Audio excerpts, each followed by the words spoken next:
des dangers. Ce dimanche, l'Université de Toulon organisait une journée pour sensibiliser aux risques de l'apnée et de la pêche sous-marine. C'est un des loisirs favoris des estivants, mais l'apnée doit être pratiquée dans le respect des règles. Elle n'est pas anodine pour l'organisme. Sonia Boujama, Enzo Giuliano.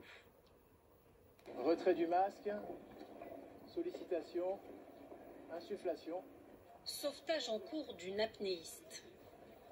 Bon, bien, fin d'exercice. Ces sportifs sous-marins se forment aux gestes qui pourraient un jour leur sauver la vie.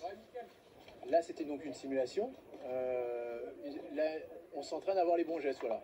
En fait, faire une syncope à partir du moment où il y a une sécurité qui est là, ça se passe tout à fait bien. Là, bien sûr, là, ce qui est dangereux, c'est lorsqu'on est seul, quoi. Une syncope seule, c'est dramatique, c'est une noyade directement derrière. Les participants à cet atelier sont tous des apnéistes de loisirs. Parmi eux, Benoît Cavalet, qui un jour a été victime d'une syncope. Aujourd'hui, il bénéficie d'une piqûre de rappel nécessaire. Moi, j'ai été victime d'une syncope, je trouve ça très important.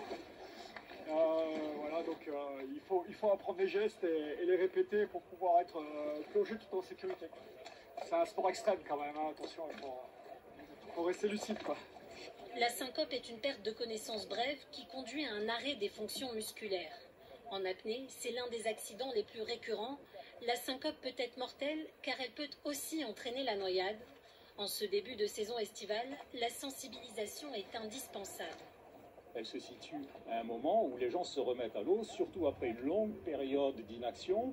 Et on sait très bien que dans l'apnée, c'est l'entraînement, la répétition des lacs qui vont amener le gain en sécurité. Donc oui, on se situe bien sûr pour tous les pratiquants et on cherche aussi à sensibiliser les gens qui pratiquent hors structure. Ces dernières semaines, plusieurs accidents mortels sont survenus lors de la pratique de sports sous-marins. On poursuit.